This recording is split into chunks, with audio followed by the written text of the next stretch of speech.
Public Sénat, avec le soutien de Groupama, l'assureur mutualiste engagé à vos côtés dans les territoires, présente Salon ouvert.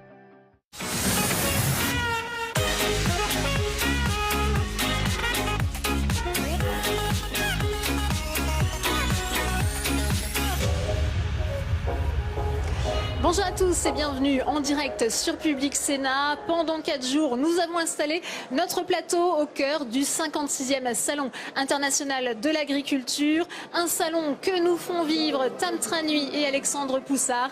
Ils arpentent pour nous les allées de ce salon à la rencontre des exposants et du public. Vous le voyez sur ces images, toujours plus nombreux chaque jour. Alors au programme ce matin, nous allons tenter de tirer le bilan de la loi Egalim. Elle a été adoptée cette loi l'an dernier par le Parlement avec un objectif rééquilibrer la filière, les échanges entre les différents acteurs de la filière agroalimentaire.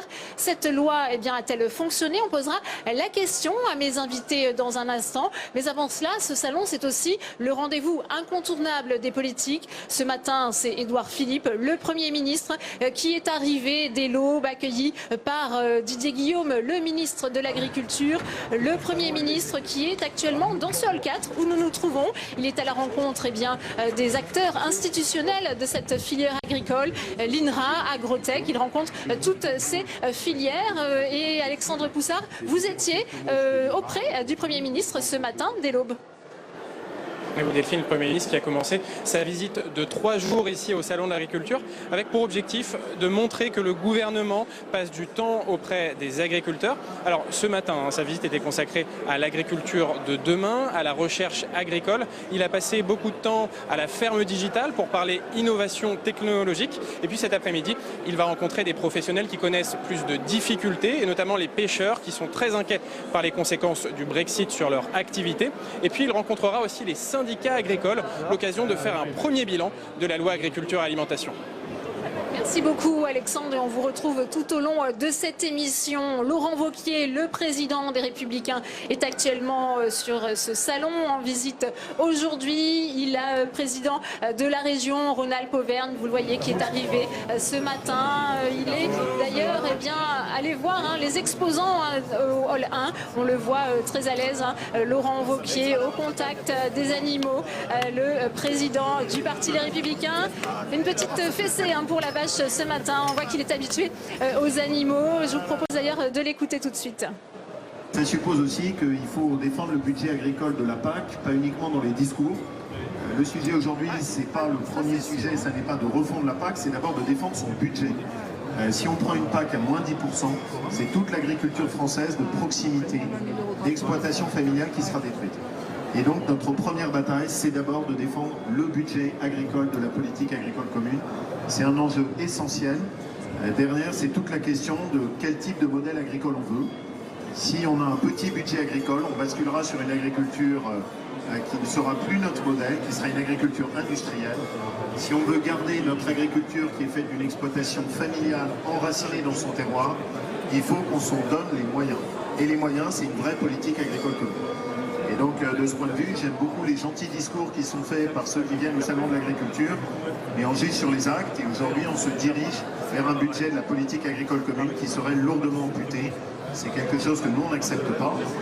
Je rappelle juste un chiffre avec tous les amis qui sont ici, avec Jean-Pierre. Nous, on a doublé le budget de la politique agricole dans notre région en 2 ans.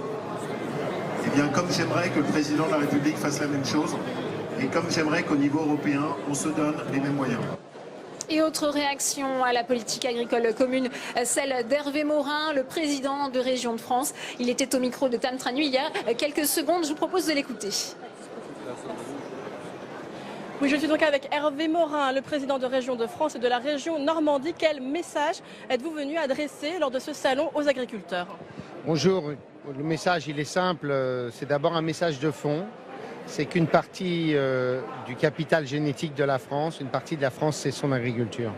Même si on est de plus en plus dans un monde métropolitain, un monde urbain, la France ne serait pas la France sans son agriculture. Et à travers ça, c'est bien entendu au-delà de, j'allais dire, cet aspect historique, patrimonial, c'est bien sûr une filière d'excellence. Vous prenez la Normandie, c'est 120 000 emplois, le monde de l'agriculture et de l'agroalimentaire. C'est donc un secteur absolument stratégique. C'est un secteur fondamental en termes d'aménagement du territoire, de vitalité de territoires sur lesquels une grande partie de l'activité économique repose sur cette filière-là. Et donc, c'est de dire, à travers ce déplacement, les régions sont aux côtés de l'agriculture. Nous consacrons 1 milliard d'euros par an à l'agriculture française et nous sommes de plus en plus engagés. Vous prenez l'augmentation des crédits régionaux, en l'espace de 10 ans, nous avons doublé les crédits consacrés à l'agriculture. Est-ce que vous jugez que l'exécutif a été au rendez-vous de l'agriculture? Il y a eu les états généraux de l'agriculture et puis cette loi Egalim qui est entrée en vigueur au 1er février. Et certains agriculteurs disent, eh bien pour l'instant, le compte n'y est pas. Nous n'avons pas la juste rémunération qu'on nous avait promise. Pour l'instant, il est évident que personne ne voit les conséquences de cette loi. Je veux porter crédit que cela va se faire. Ça nécessite des discussions par filière entre les organisations de producteurs, le monde de l'agroalimentaire, le monde de la distribution. Et donc, notamment les seuils de vente à perte, la capacité de bâtir un nouveau prix, quand on prend par exemple la question du lait, on voit bien qu'il ne suffit pas simplement de dire le lait doit se vendre à ce prix-là. C'est ensuite comment se répercute à partir d'un prix de base, qui est celui de l'exploitant agricole, comment ça se répercute jusqu'au bout et comment les choses se partagent. Pour tout ça, par nature, c'est assez compliqué dans un modèle où il y a l'essentiel de la consommation qui sont tenus par 4 grandes enseignes. On a également entendu le discours du président de la République qui a largement porté sur la politique agricole commune le week-end dernier. Pour le président de la République, il est essentiel que cette PAC soit préservée alors qu'on a le spectre du Brexit. Est-ce que vous avez le même... quel est votre sentiment là-dessus? Mon sentiment, c'est que l'agriculture et la politique agricole commune ne doivent pas être les sacrifiés des nouvelles orientations qui ont été décidées.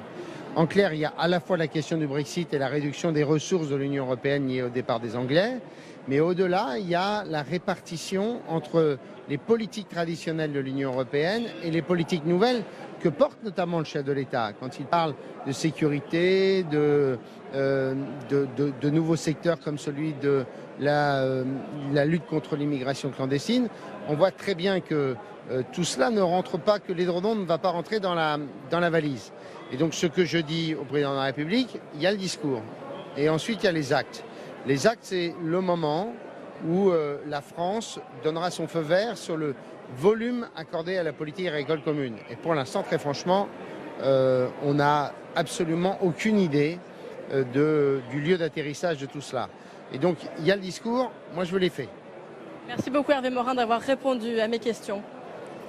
Merci beaucoup Tam. Alors je vous le disais au programme de cette émission ce matin, le bilan de la loi Egalim. Pour en parler, j'ai le plaisir d'accueillir Jacques Cressel. Bonjour, bienvenue à vous. Vous êtes délégué général de la Fédération nationale du commerce et de la distribution. Également sur ce plateau, Dominique Chargé. Bonjour, vous êtes président de Coop de France. Vous représentez le secteur des coopératives agricoles. 2400 entreprises, c'est environ une marque d'aliments sur 3 en France. Bienvenue à vous. Anne-Catherine Loisier est également avec nous. Bonjour, vous êtes sénatrice centriste de la Côte d'Or. Sur ce plateau, Daniel Sauvestre, vous êtes le secrétaire général de l'Interfel, c'est l'interprofession des fruits et légumes frais. Franck Ménonville est également avec nous. Bonjour, vous êtes sénateur RDSE de la Meuse. Et puis, j'accueille enfin Olivier Andro, vous êtes chargé de mission alimentation à l'UFC Que Choisir. Première question pour vous, peut-être Dominique Chargé, très simple sur cette loi Egalim. Est-ce que le revenu des agriculteurs s'est amélioré? Bonjour. Bon, d'abord, peut-être, cette loi Egalim, elle fait suite à un processus qui a été assez long, peut-être celui des États généraux de l'alimentation, dans lequel, je dois vous dire, les coopératives, les entreprises des agriculteurs français se sont engagés résolument avec des objectifs que l'on ne pouvait que partager, qui étaient l'amélioration effectivement du revenu des agriculteurs et également l'accompagnement ou la meilleure prise en compte de tous les efforts qui sont faits aujourd'hui par les agriculteurs français dans leurs démarches qui sont en phase avec les attentes des consommateurs et de toutes les transitions dans lesquelles nous sommes engagés. Alors cette loi Egalim, effectivement, elle porte un certain nombre de mesures sur lesquelles nous avons toujours été un peu dubitatifs, mais nous attendons quand même de voir le résultat. Et effectivement, ce qu'on constate, c'est qu'il n'y a pas de mesures contraignantes aujourd'hui pour que tout ce qui a été décidé dans le cadre de l'amélioration des relations, c'est-à-dire notamment l'augmentation du seuil de revente à perte et l'encadrement des promotions, puisse redescendre vers le revenu des producteurs, vers le prix des productions agricoles. Alors ça nous pose effectivement un problème, même si aujourd'hui, objectivement, dans une filière qui est la filière de lait de vache, à grands coups d'ailleurs de renfort médiatique, on constate que les relations se sont améliorées. On voit que c'est plus dans l'amélioration du comportement et la volonté des différents acteurs que par le bénéfice de la loi. Et on sait effectivement que la loi ne réglera pas tout, mais qu'on a besoin aussi d'un changement des comportements. Et c'est là-dessus que moi j'insiste, c'est dans la responsabilisation des acteurs et la volonté qu'ils montreront à vraiment vouloir accompagner les producteurs dans l'amélioration de leurs revenus et surtout l'accompagnement des transitions. Un dernier point, n'oublions jamais que l'agriculture française, c'est aussi un marché international, européen international. Dans le secteur laitier, par exemple, nous exportons 4 litres de lait sur 10. En céréales, nous exportons à peu près 50% de notre production. Et là aussi, ce sont des éléments que nous devons prendre en compte dans la construction des prix. On va y venir dans un instant, mais avant cela, bien, je vous propose de faire un point sur cette loi avec Alizé Boissin, son reportage tout de suite. Fini les promotions à prix cassé, la pour le consommateur risque bien d'être plus salée. En cause, l'entrée en vigueur de la loi alimentation. Parmi ces nombreux volets, on trouve le rétablissement de l'équilibre entre les agriculteurs et les distributeurs. Fin janvier, les représentants des producteurs agricoles étaient invités au Sénat pour rencontrer la présidente de la Commission des affaires économiques et définir les enjeux. En ligne de mire, le revenu des agriculteurs. Pour cela, un objectif, mettre fin à la guerre des prix en changeant les habitudes des grandes enseignes. Un des moyens d'arrêter la guerre des prix, d'arrêter la destruction de valeur, notamment sur le seuil de revente à perte et les promotions. Et pour les promotions, l'encadrement des promotions est effectif en valeur, en tout cas depuis le 1er janvier. Il faut vraiment que l'État contrôle tout ça. Alors, comment s'appliquent ces nouvelles mesures? D'abord, le relèvement du seuil de revente à perte. Aujourd'hui, une grande surface peut vendre des produits à prix coûtant ou avec une marge faible, en dessous de 10%. Désormais, ça sera interdit. Les articles devront être vendus avec une marge égale ou supérieure à 10%. Les produits d'appel, comme les sodas, la pâte à tartiner ou encore le café, sont concernés par cette hausse de prix. Les produits agricoles, eux, ne devraient pas subir d'augmentation. De son côté, la présidente de la Commission assure rester vigilante sur les effets de la loi. Si on s'aperçoit au terme des négociations qui sont en cours et qui se termineront fin février, qu'il n'y a pas d'amélioration substantielle du revenu des agriculteurs lié à l'application de cette loi, je pense qu'il ne faudra pas avoir de pudeur à revenir dessus et à faire des ajustements nécessaires. Enfin, une des mesures prévoit d'encadrer les promotions sur les denrées alimentaires à l'aide d'un plafonnement pour mettre fin au promo-choc. Une mesure qui devrait être expérimentée pendant 2 ans.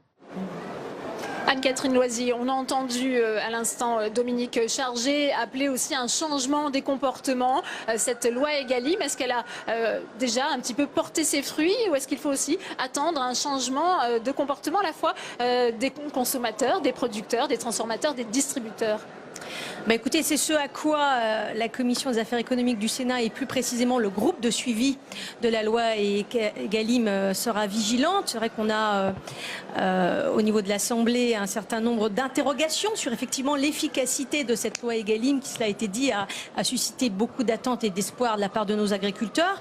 Donc l'objectif de ce groupe de suivi, c'est effectivement d'auditionner les différents acteurs pour s'assurer de ce ruissellement qui était induit par la loi, donc que les marges faites par les distributeurs puissent bénéficier aux producteurs sur le terrain.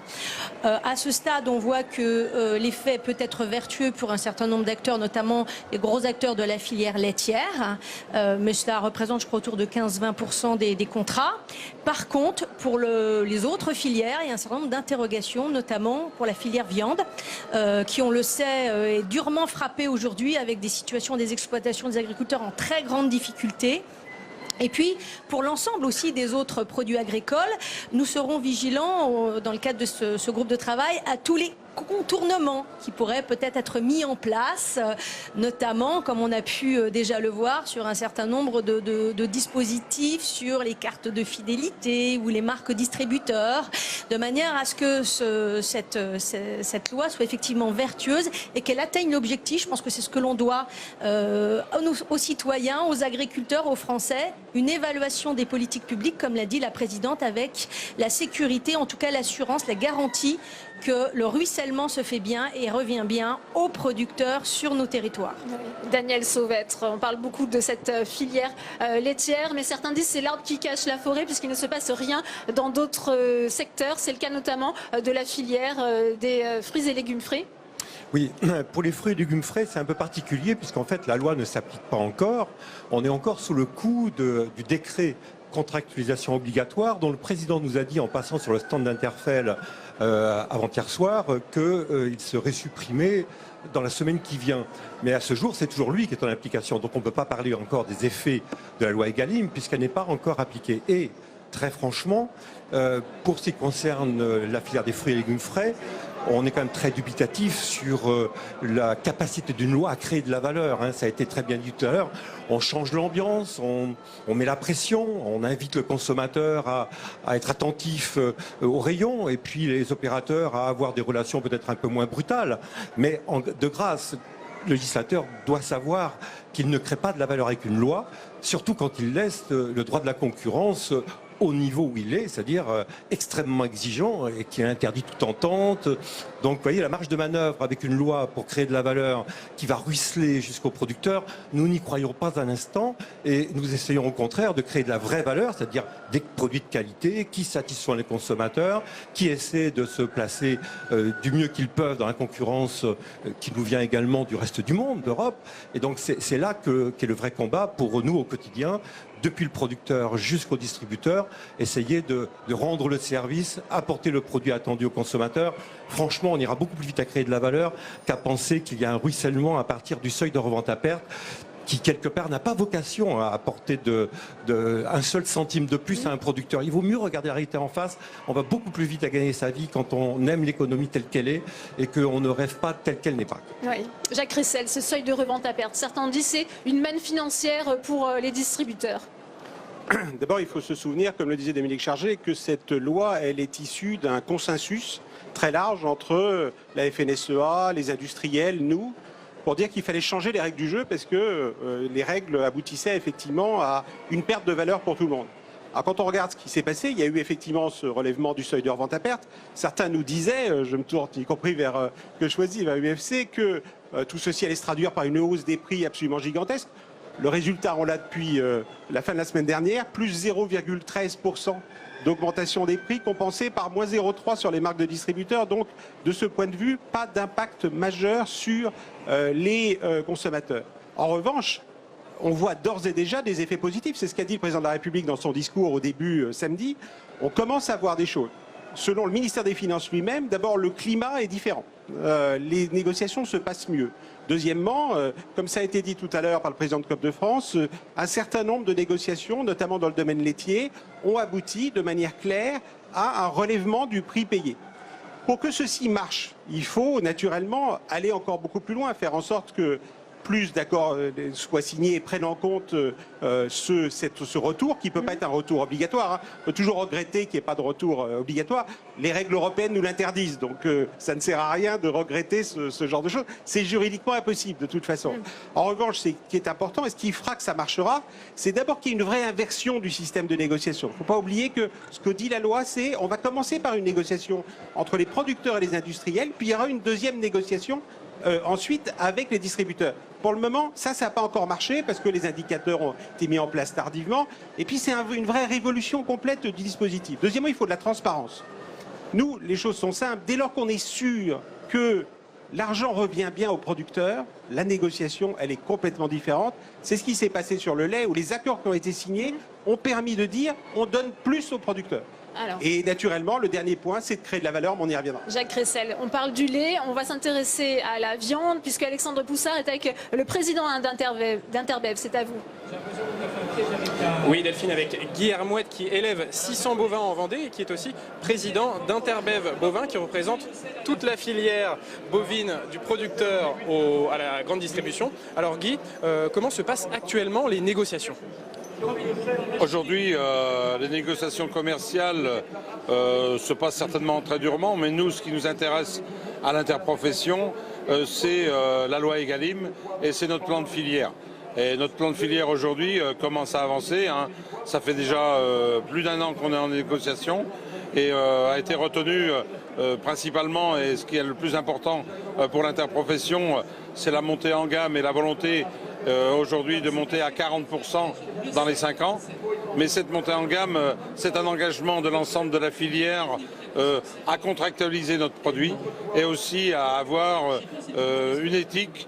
Ce qui veut dire, c'est que la prise en compte des coûts de production. Et aujourd'hui, on en est dans le travail qui va continuer, mais on espère que les choses vont avancer plus rapidement maintenant. Alors concrètement, donc, vous parlez de plan de filière, c'est une mesure de la loi Egalim. En quoi ça consiste? C'est une mesure effectivement de la loi Egalim.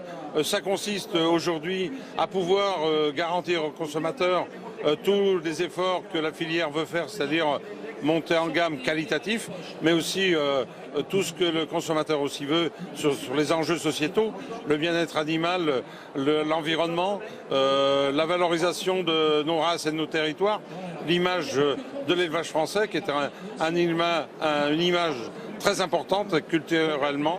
Et pour nous, c'est de faire rêver le consommateur, mais aussi c'est de l'amener avoir demain un élevage qui soit consistant. Et on a travaillé aujourd'hui sur une nouvelle communication, aimer la viande, mangez-en mieux. C'est aussi tout ça, nos plans de filière. Alors dans la filière, viande, est-ce que la grande distribution est ouverte à valoriser la viande de qualité? Alors la grande distribution a partagé avec nous l'objectif des 40%. L'objectif était qu'en viande bovine, on puisse cadrer les choses, c'est-à-dire d'avoir 2 rayons. Un fond de rayon comme on l'appelle, et un rayon qualitatif. Parce qu'on voyait fleurir dans l'ensemble de la filière et dans l'ensemble de la distribution, chacun sa démarche. Et le label rouge aujourd'hui est un identifiant connu de l'ensemble des consommateurs français, qu'il soit multiproduit, mais c'était important pour nous en viande bovine d'avoir une segmentation simple. Très bien, merci Guy d'avoir répondu à mes questions. Merci beaucoup Alexandre Poussard pour cette réaction. Franck Ménonville, pourquoi ça marche bien dans la filière lait, c'est plus compliqué dans la filière viande? Écoutez, je crois que cette loi Egalim ne répond pas à tous les problèmes. Je pense qu'effectivement, il y a le pendant à cette loi Egalim, c'est aussi l'organisation économique et l'organisation des filières. C'est d'ailleurs à ce à quoi elle l'appelle également. Et je pense que les premiers résultats positifs donc, dans le domaine du lait, c'est aussi la résultante d'une filière plus organisée, plus structurée. Le président Morin tout à l'heure l'a dit, d'un côté il y a des centrales d'achat, 4 à peu près, de l'autre côté il y a 5 grandes centrales d'achat contre des milliers d'agriculteurs. C'est ça le problème de fond aussi de cette loi. Donc il faut effectivement organiser les filières, il faut organiser la structuration économique. Et effectivement travailler avoir effectivement au sein de ces contrats de filière des rapports équilibrés et des rapports gagnant-gagnant. Moi je crois que c'est important. Olivier Andro, le consommateur dans tout ça, on parle de théorie du ruissellement. Est-ce qu'il a, lui, bien pu avoir les bienfaits et les fruits de cette loi Egalim sur les prix? Écoutez, moi je suis content de tout ce qui a été dit par la plupart des intervenants. Finalement, c'est assez illustratif de la mauvaise méthode qu'ont pris les pouvoirs publics pour résoudre le problème de l'alimentation. On a parlé tout à l'heure en premier lieu des états généraux de l'alimentation, et je vous en remercie, c'est très important, puisque cette loi était censée ne pas tomber du ciel, elle était censée être discutée entre tous les partenaires. Et outre les aspects de revenus qui sont fondamentaux, la défense du revenu agricole, c'est quelque chose qui est très important pour nous. Nous voulons un juste prix.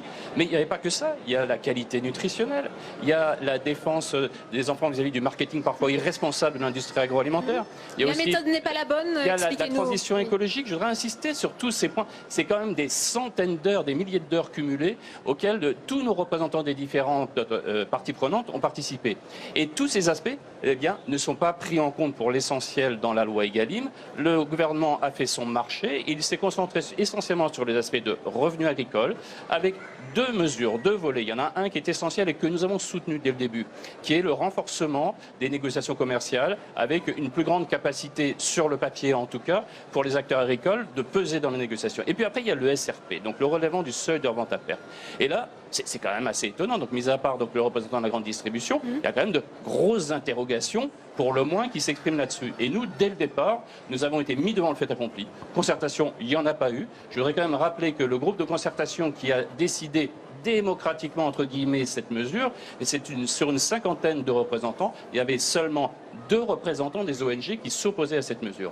Le ruissellement, il n'y a aucune obligation, je voudrais le rappeler. Parce que qu'est-ce que c'est la hausse du revente de vente à perte? C'est d'abord de l'inflation sur les produits de grande marque. Ça, c'est obligatoire, c'est constaté. Il y a plusieurs études qui ont été publiées, c'est quand même plus 4% en hyper, plus 3% en super, donc ça, dont acte. Et puis en revanche, il y a 2 grands groupes de produits alimentaires sur lesquels on n'a aucune visibilité. C'est les petites marques nationales et c'est les MDD, les marques de distribution. Sur ce point-là, je voudrais quand même insister sur le fait que cette mesure a été prise sans la moindre modélisation au préalable dans le cadre des groupes de concertation. Lorsqu'elle avait déjà été prise en compte, c'est à ce moment-là qu'il y a eu des chiffrages qui sont apparus, avec quand même des impacts qui sont entre 600 millions et jusqu'à 5 milliards d'euros pour le consommateur. Excusez du peu. Ouais. Dominique Chargé, ça vous fait réagir? Oui, ce qui me fait réagir, c'est qu'effectivement, alors, je voudrais redire que, objectivement et à coup de renfort médiatique, il y a une filière qui est le lait de vache, et j'insiste bien sur le lait de vache parce que sur le lait de chèvre, c'est déjà pas la même chose. Il y a un certain nombre de choses qui se passent mieux et qui aboutiront à une revalorisation du prix payé aux producteurs. Mais vous avez dit tout à l'heure, et c'est exactement ce que j'avais dit devant la commission du Sénat, ça ne doit pas être l'arbre qui cache la forêt. Il n'y a aucune obligation effectivement à ce que ce ruissellement fonctionne. Et moi, j'ai une crainte particulière aujourd'hui que j'ai partagée avec le ministre de l'Agriculture et que je partagerai, et que j'ai partagé avec le président aussi lundi dans un déjeuner, c'est qu'on ait une guerre des prix qui maintenant se matérialise sur les marques de distributeurs. On a un vrai risque que le ruissellement, plutôt que de se diriger vers la revalorisation du prix à la production agricole, se dirige vers une baisse des prix des marques de distributeurs. Et à ce moment-là, techniquement, on aura une consommation de tout le bénéfice des EGA qui partira en fumée. Donc on a aujourd'hui, l'important c'est que quand on négocie, comme actuellement, et jusqu'au 1er mars, enfin jusqu'au 28 février au soir, sur les négociations annuelles, on est sur les produits à marque. Et que derrière, les produits des marques de distributeurs ne sont pas concernés. Et on entre là, du coup, en principe, dans une deuxième phase de négociation qui, elle, n'est pas cadrée. Et où on a un vrai risque aujourd'hui de dérive sur ces produits-là. Ça a d'ailleurs été affirmé et assumé par certaines marques qui ont d'ores et déjà dit qu'elles baisseraient les prix des marques de distributeurs. Alors vous évoquiez la position de Didier Guillaume. Il a été interrogé justement sur le bilan de cette loi Egalim par Alexandre Poussard. Je vous propose tout de suite d'écouter le ministre de l'Agriculture sur cette guerre des prix. Alors cette année, c'est l'occasion de faire un premier bilan de cette loi agriculture-alimentation. Certaines filières sont assez déçues par les futurs effets. Non mais je crois qu'il faut reprendre les choses à zéro. Les États généraux de l'alimentation sont tenus pendant 18 mois. Pendant 18 mois, tout le monde agricole, économique, agro-industriel s'est mis d'accord sur les orientations. L'ordonnance qui permet de relever les prix pour les éleveurs a été prise le 1er février 2019. Nous sommes le 25 février 2019. Il n'y a donc même pas un mois. Donc je pense qu'il faut regarder à la fin des négociations ce qui se passera. Sur une grande partie des secteurs économiques, notamment le lait, les choses auront avancé. Mais c'est sur 2 à 3 ans qu'il faudra arriver au prix total. La loi stipule qu'il a fallu fixer un coût d'objectif en deçà duquel on ne peut pas acheter les produits agricoles comme dans tous les autres domaines économiques. Sur les négociations actuelles, vous êtes d'accord qu'il y a encore une guerre des prix? Mais ça, c'est normal qu'il y ait la guerre des prix, c'est le libéralisme économique, ça, il n'y a aucun problème. Qui dit une guerre des prix, ce n'est pas mon problème. Mais que les agriculteurs soient payés en dessous de leur prix revient, c'est un scandale et ce n'est plus possible. C'était aussi une loi pour l'alimentation et l'agriculture durable. Est-ce qu'on va sortir complètement du glyphosate? Ah mais là, on va vers la transition agroécologique. Cette loi avance. Évidemment que ce n'est pas le problème du glyphosate, c'est notre dépendance aux produits phytosanitaires qu'il faut voir. Parce qu'aujourd'hui, on parle beaucoup du glyphosate. Mais moi, mon objectif, ce n'est pas uniquement le glyphosate. C'est de faire en sorte que la transition agroécologique nous permette d'avoir une encore meilleure agriculture pour une alimentation saine, sûre et durable. C'est de ça dont il s'agit. Emmanuel Macron a défendu une Europe agricole forte, mais les aides européennes vont baisser. Ça se dessine. Les aides européennes vont baisser. Non, elles ne baisseront pas. Mais non, le Royaume-Uni partant de l'Union européenne, évidemment, la part du Royaume-Uni va diminuer. Mais il n'est pas question que les aides européennes diminuent pour les agriculteurs français. C'est tout le travail que nous menons avec eux, puisque nous allons mettre en place un groupe de travail français pour parler de la PAC d'une seule et même voix, avec le Parlement, le Sénat, l'Assemblée nationale, les syndicats agricoles, les filières économiques et l'exécutif. Voilà pour cette réaction de Didier Guillaume. On entend le ministre de l'Agriculture, la guerre des prix, c'est normal, c'est le libéralisme économique. C'est un aveu d'impuissance, Daniel Sauvêtre. Il me semble qu'il illustre ce que j'ai dit tout à l'heure. D'un côté, il dit la guerre des prix, eh bien écoutez, c'est la règle, mais pour autant, il faut payer au-dessus du prix de revient. Moi, je suis producteur, j'ai un prix de revient plutôt élevé, puisque je produis en France, et j'ai des collègues polonais qui ont un prix de revient plus faible.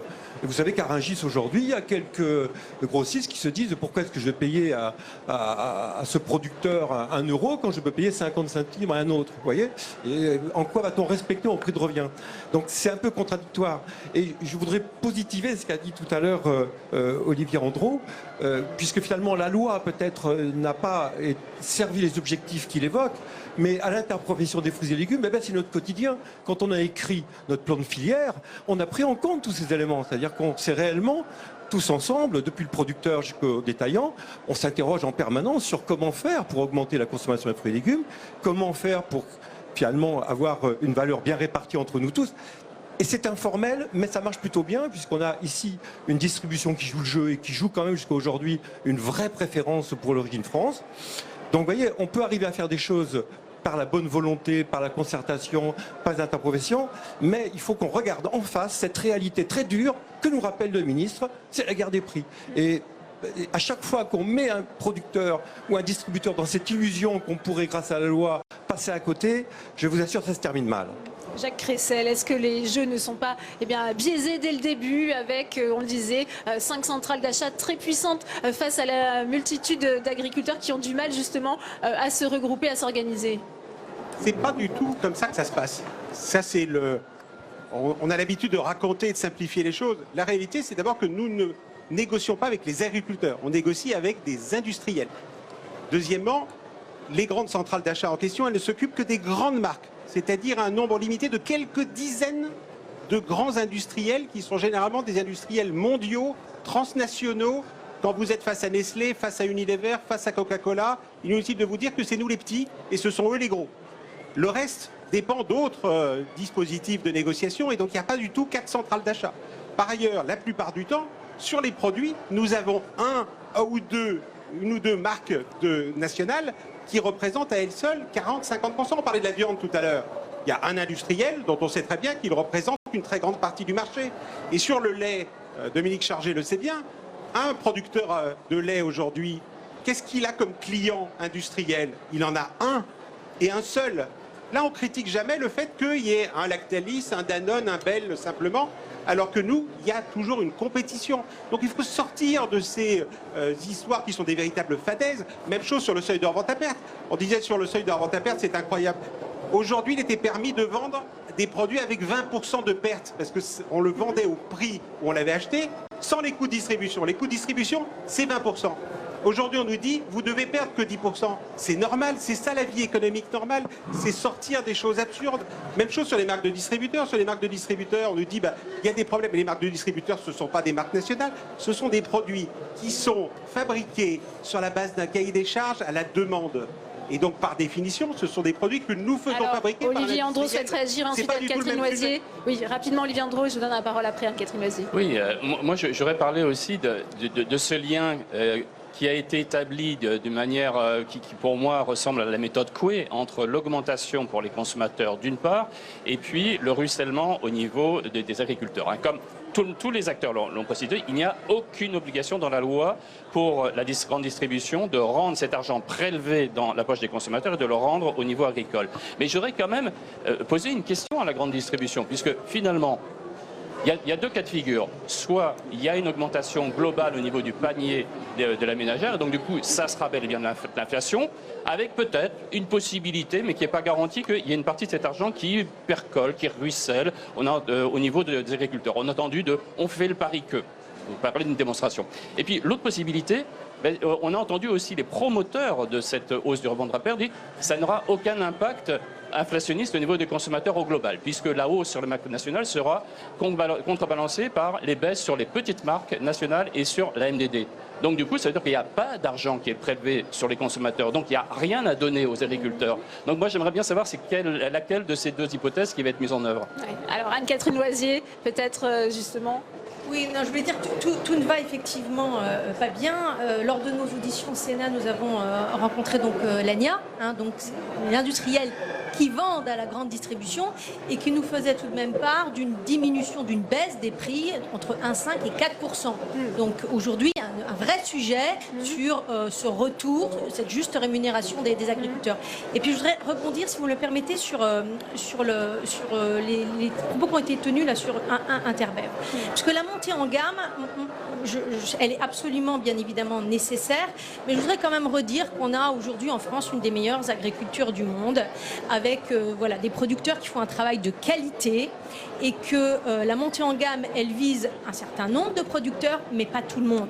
Et que la question de la juste rémunération de nos agriculteurs, elle se pose, parce que qui dit montée en gamme dira forcément monter aussi des prix. Donc derrière, il y a une vraie interrogation quand même sur l'équilibre de tout cela. Et enfin, à l'attention de Monsieur le Ministre, moi le problème, je crois, dans le dialogue aujourd'hui sur Egalim, c'est que l'ensemble des conclusions des EGA n'ont pas été reprises dans Egalim. Le calcul, par exemple, des indicateurs, avec le recours, avec l'office, n'a pas été validé. C'était cela quand même qui était convenu dans le cadre d'Egalim. Il y avait un certain nombre de points, notamment sur les ordonnances, sur la coopération. Tout cela ne s'est pas traduit à ce jour dans les mêmes conditions, dans les mêmes termes que lors des débats. Donc je pense qu'il faut aussi que le consommateur soit conscient de cela. C'est-à-dire qu'entre les débats qui ont prévalu pour les EGA et la tradition dans Egalim, il y a aujourd'hui quand même un fossé et ça explique, je pense, un bon nombre de difficultés qu'on rencontre. Franck Menonville. Oui, moi je crois qu'il faut aussi intégrer l'évolution du milieu dans lequel on se situe et notamment l'évolution du mode de consommation et peut-être aussi du mode de distribution demain. Et je pense que si on l'intègre, je crois qu'aujourd'hui, et notamment avec les mécanismes de cette loi Egalim, peut-être avec des ajustements dans le temps, et d'ailleurs le Sénat a mis ce groupe de travail en place et de suivi pour cela, je pense qu'on peut trouver des convergences objectives entre la distribution, les producteurs et au milieu les distributeurs. Parce qu'on le voit bien aujourd'hui, les consommateurs sont en attente de produits de qualité, tracés. On l'a vu il y a quelques jours avec la viande qui est arrivée frauduleusement de Pologne. On le voit au niveau effectivement de développement de plateformes aussi numériques concernant des nouvelles formes de distribution. Et au milieu de tout ça, je pense que nous pouvons créer une filière allant du producteur à la distribution actuelle, revue, et j'allais dire plus équilibré et moralisé. En tout cas, je pense qu'il en va de l'avenir des agriculteurs comme sûrement celui des distributeurs, et c'est assez nouveau. Voilà. Et je pense que cette loi Egalim, elle arrive aussi à dans ce delta de temps. Dominique Chargé, on a le sentiment, à écouter ce qui se dit sur ce plateau, qu'on est un réel tournant quand même justement de cette filière agroalimentaire. Toutes les cartes sont en train d'être rebattues. Oui, non, moi je pense effectivement, par rapport à ce qui a été dit, les EGA ont démontré un réel besoin, et j'allais dire même une réelle envie de la part de chacun des acteurs d'essayer de passer à autre chose. Effectivement, on est au moment où tout ça est en train de se mettre en place. moi j'ai le sentiment quand même que dire qu'on va partager la valeur avant d'avoir pensé à la créer, il va y avoir un problème. Partager la valeur qu'on n'a pas créée, ça revient à prendre dans la gamelle du voisin et en général, ça finit mal. Donc moi je pense que toute cette logique de montée en gamme, de volonté en tout cas exprimée par les consommateurs et la société d'une manière générale, d'une attente plus forte, très forte, vis-à-vis des producteurs agricoles qui sont complètement d'accord pour entrer dans cette démarche, nécessitera quand même une prise en compte et une revalorisation qui doit se matérialiser dans les prix jusqu'au consommateur parce que c'est une exigence sociale et sociétale partagée.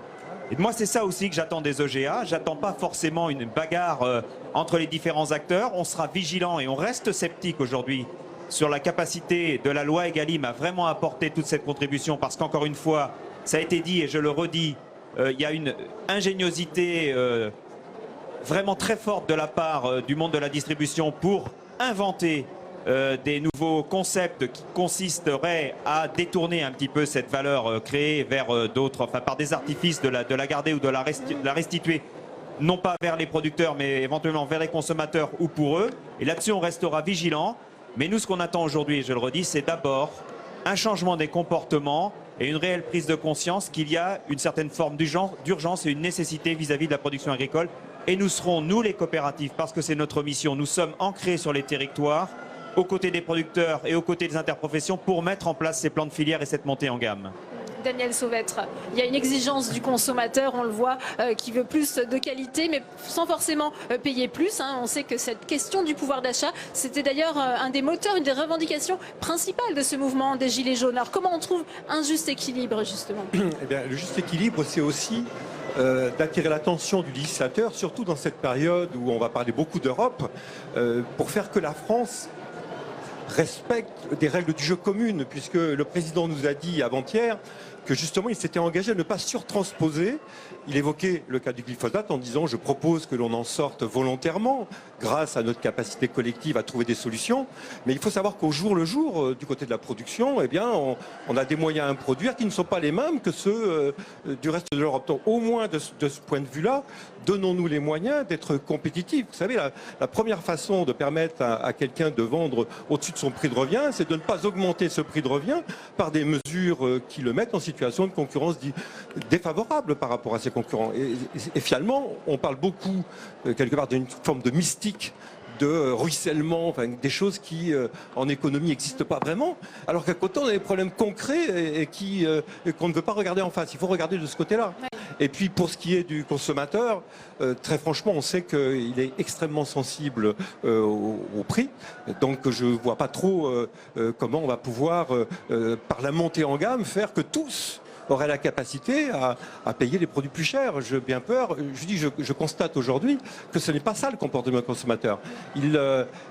Quand tel ou tel se dit je peux avoir une source d'approvisionnement qui me permet de donner au consommateur quelque chose de moins cher, ce que l'on constate dans les fruits et légumes, c'est qu'on a de plus en plus d'importés, de moins en moins de production nationale. C'est ça la réalité.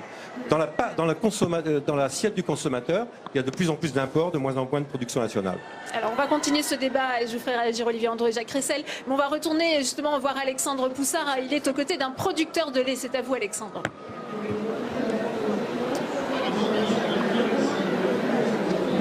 Oui Delphine, je suis avec Adrien Lefebvre, vice-président de Fair France, qui est une association de producteurs de lait qui négocie les prix directement avec la grande distribution. Alors Adrien, vous n'avez pas attendu Emmanuel Macron pour négocier directement les prix avec la grande distribution.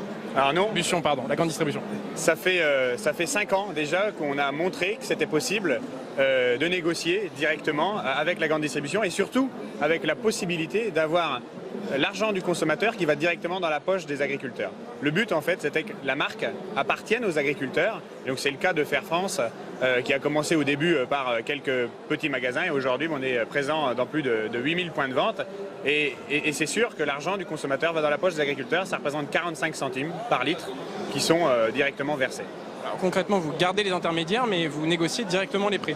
C'est ça, on commence la pyramide plutôt d'en bas.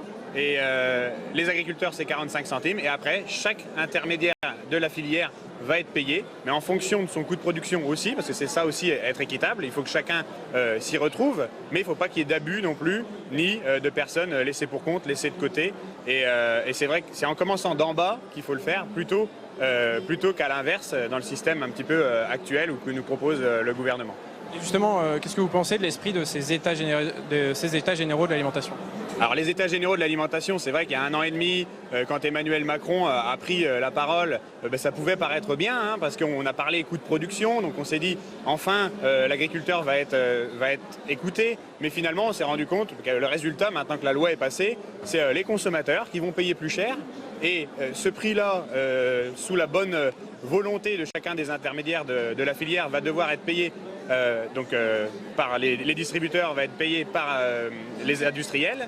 Et ensuite, les industriels, sous leur bonne volonté, vont devoir rendre cet argent-là aux agriculteurs. Et moi, à un moment donné, on est dans la filière, on voit comment que ça se passe. Et jamais l'argent qui est versé par le consommateur ira dans la poche des agriculteurs. Donc vous ne croyez pas à la théorie du ruissellement ?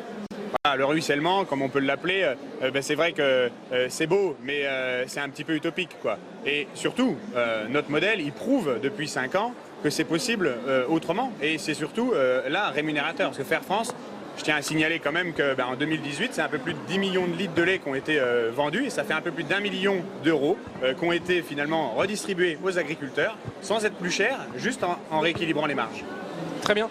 Merci beaucoup Adrien Lefebvre d'avoir répondu à mes questions. Merci à vous. Merci à vous Alexandre. Et puis on parlait de ces politiques présentes sur le Salon international de l'agriculture. C'est la maire de Paris, maire socialiste Anne Hidalgo, qui est présente aujourd'hui. Elle est à votre micro, Tam Trani, on l'écoute. Oui, effectivement, je suis avec la maire de Paris, Anne Hidalgo. Bonjour. Vous êtes venue dire aussi aujourd'hui au Salon de l'agriculture qu'il ne faut pas opposer la ville et la campagne, notamment avec la question de l'agriculture urbaine. Quel regard portez-vous sur l'agribashing? Certains jugent qu'aujourd'hui, les agriculteurs ont une trop mauvaise image, notamment de la part des habitants des villes. D'abord, je pense que c'est très important de rétablir ce lien, ce que nous faisons d'ailleurs avec le Salon de l'agriculture chaque année. En tant que maire de Paris, j'ai trouvé beaucoup d'inspiration ici. Par exemple, pour développer de l'agriculture urbaine, en installant des agriculteurs dans Paris. C'est important, ce n'est pas un truc de bobo.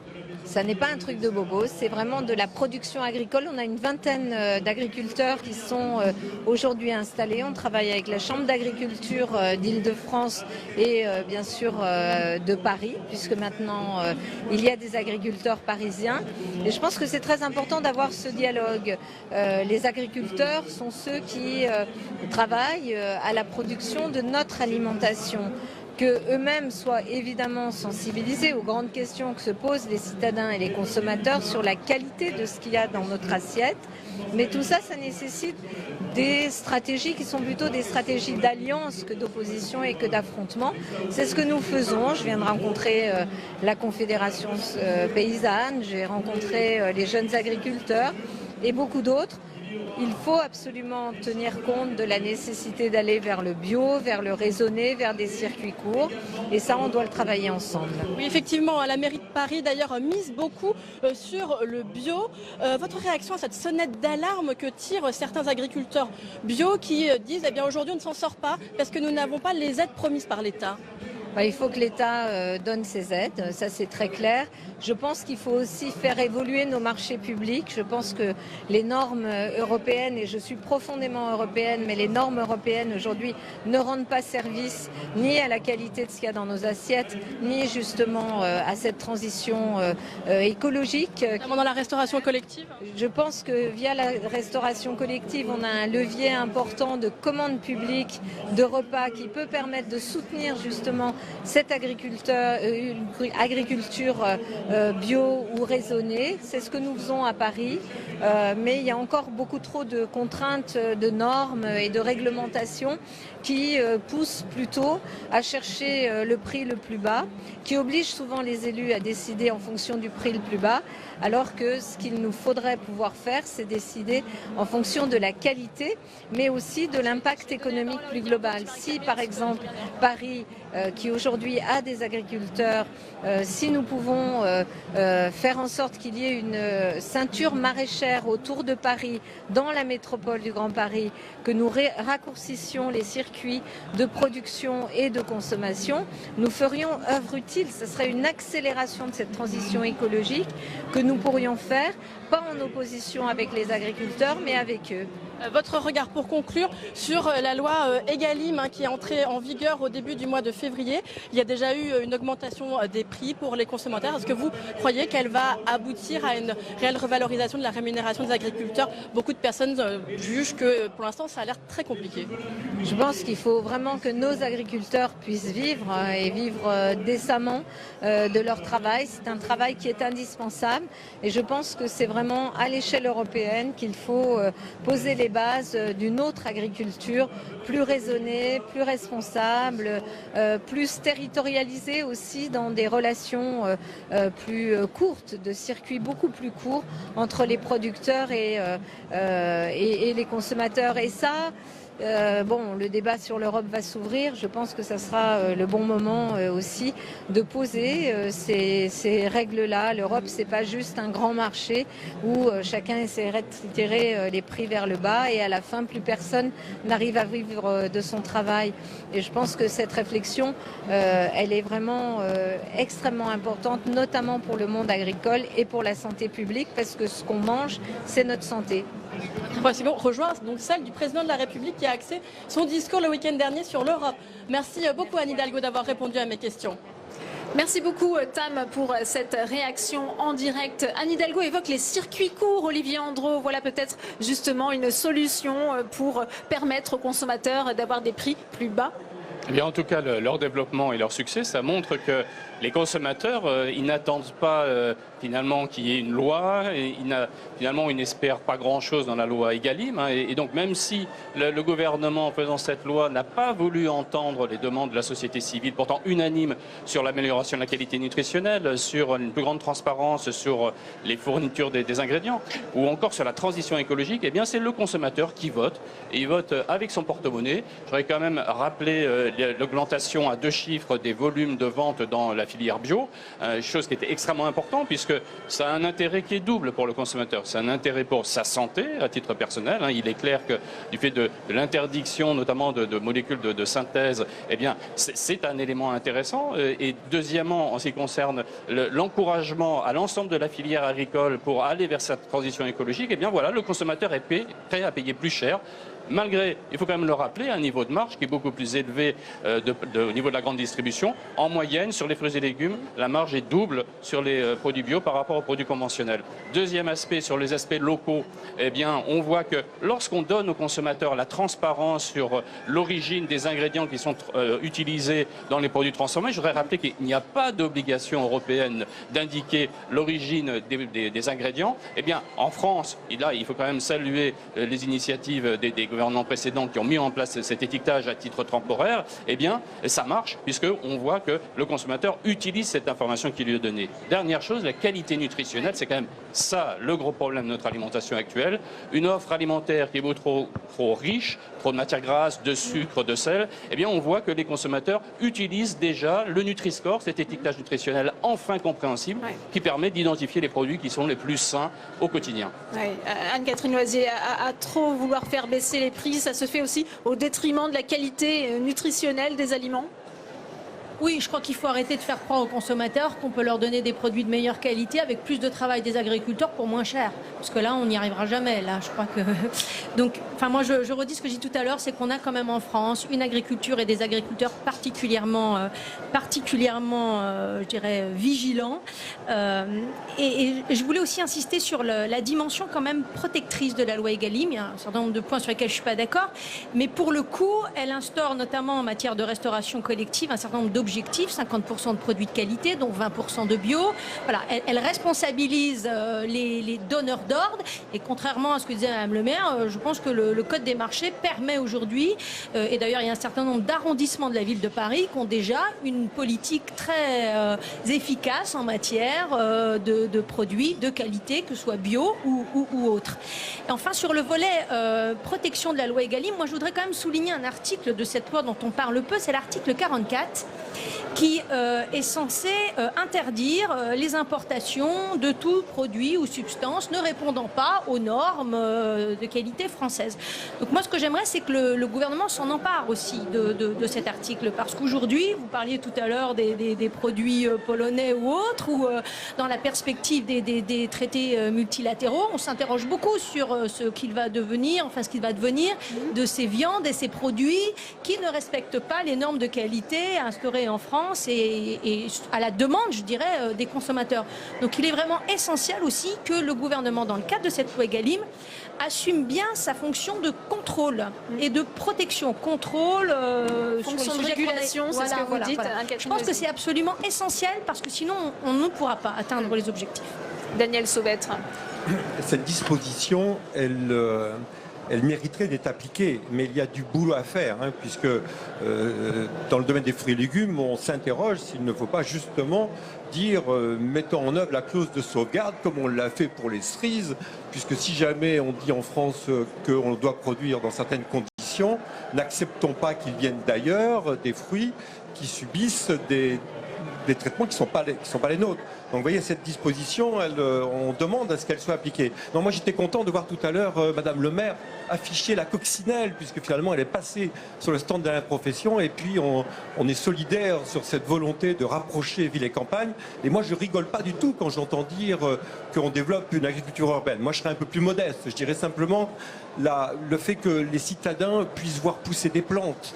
À chaque fois qu'ils comprennent un peu mieux ce qu'est la vie d'une plante, ça nous rapproche, puisque dans les univers artificiels où on recouvre la terre de béton et où souvent on envoie des messages aux agriculteurs pour leur dire comment ils doivent faire leur travail, nous avons envie d'avoir plus de solidarité. Et s'ils deviennent un peu agriculteurs, on pense qu'on va tous faire un bout de chemin ensemble et on aura une reconnaissance mutuelle qui sera meilleure. Et ça, c'est très utile.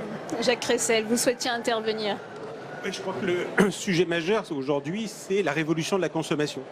Il faut bien voir que nous sommes avec des consommateurs aujourd'hui qui sont en train de changer de manière majeure et qui naturellement vont avoir un impact sur l'ensemble du système. D'abord, il y a une partie des consommateurs qui sont extrêmement sensibles au prix, c'était dit tout à l'heure. Il y a 30% des consommateurs qui font leurs courses à 1 euro près, il ne faut jamais les oublier. Et puis il y a le reste des consommateurs qui, eux, aujourd'hui veulent plus de qualité. Et ils sont prêts assez largement à payer plus cher.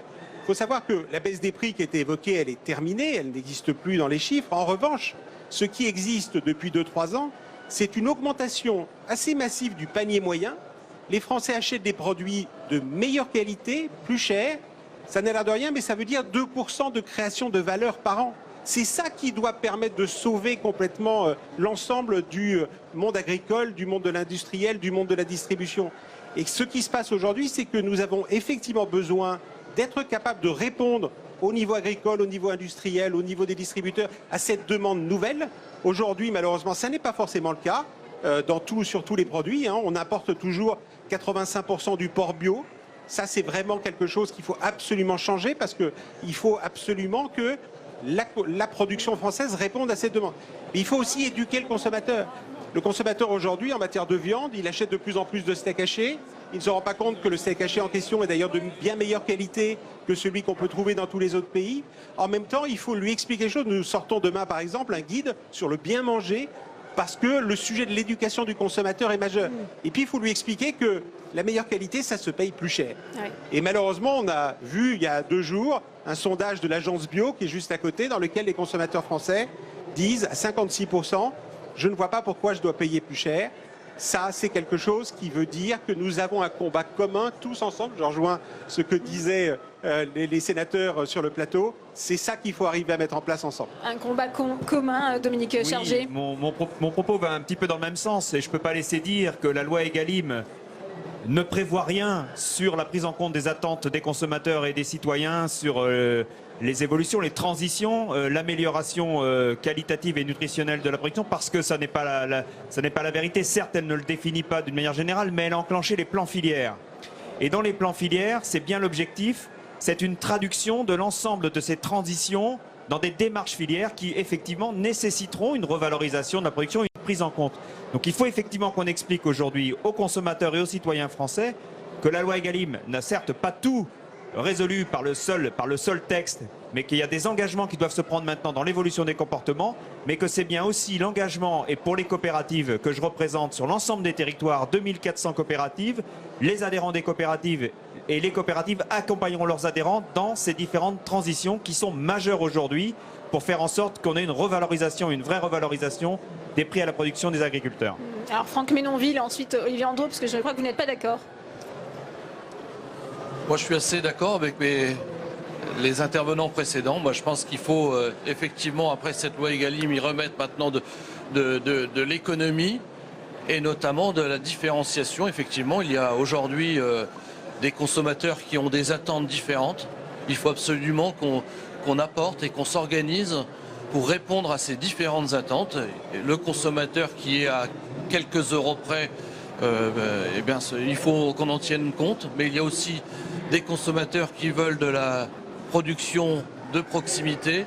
Il y en a qui veulent du bio. Eh bien, c'est toute cette différenciation plus que de la...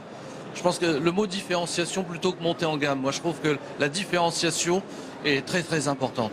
Olivier Andreau et ensuite Daniel Sauvette. Bon, tout d'abord, je suis obligé de réagir sur l'aspect qualité nutritionnelle. Ça n'est malheureusement pas la loi Egalim qui va l'améliorer. Parce que c'est quoi finalement l'amélioration de notre alimentation de point de vue nutritionnel? C'est d'abord effectivement manger plus de produits bruts, manger plus de fruits et légumes, plus de légumineuses. Et ça, l'UFC Que Choisir le communique en permanence à travers ses publications, son magazine, mais aussi ses formations au niveau local. Mais il faut quand même bien constater que l'essentiel de notre alimentation, maintenant, la plus grosse partie, c'est des produits transformés. Et c'est encore plus vrai plus on regarde les jeunes générations, c'est-à-dire que les jeunes actuellement qui sont ceux qui consomment le plus de produits transformés, ils sont de futurs parents et de futurs prescripteurs de ce mode alimentaire qui dépend constamment et complètement jusqu'à présent des recettes qui sont décidées non pas par les consommateurs mais par les fabricants eux-mêmes. Donc c'est pour ça qu'il est important de rendre cette transparence à travers notamment un étiquetage plus informatif et donc il faut saluer l'émergence et la reconnaissance du Nutri-Score, cet étiquetage nutritionnel que certains acteurs de la grande distribution et certains acteurs de l'industrie agroalimentaire ont mis à titre volontaire, mais il faut l'étendre. Et puis après, je voudrais réagir sur ce qu'a dit Anne-Catherine Loisier, qui me semble effectivement particulièrement important, sur les aspects de qualité sanitaire, pour le coup. C'est vrai que là, il y a la nécessité de mettre en application concrète et de contrôler sur le terrain ce qui se fait ou plutôt ce qui ne se fait pas. Cette malheureuse histoire de vaches polonaises montre bien qu'il y a un déficit au niveau des services de contrôle officiels. Je voudrais quand même rappeler que nos services officiels, la répression des fraudes, les services vétérinaires, les DDPP au niveau local sont en situation de sous-effectif depuis de très nombreuses années. Et au niveau entre les différents pays des États membres, il n'y a toujours pas de police sanitaire européenne. Tous ces éléments contribuent on va y revenir à cette question de la sécurité sanitaire et alimentaire, si vous voulez bien. Un détour avec Alexandre Poussard par le hall 1, puisque vous êtes avec le président de la Fédération nationale porcine. Alexandre, quel regard porte-t-il justement sur les négociations en cours ? Oui, Paul Offray, vous avez un regard plutôt inquiet concernant les négociations en cours et les futurs effets de la loi Egalim. Effectivement, on a participé aux différents débats sur les EGA depuis 18 mois.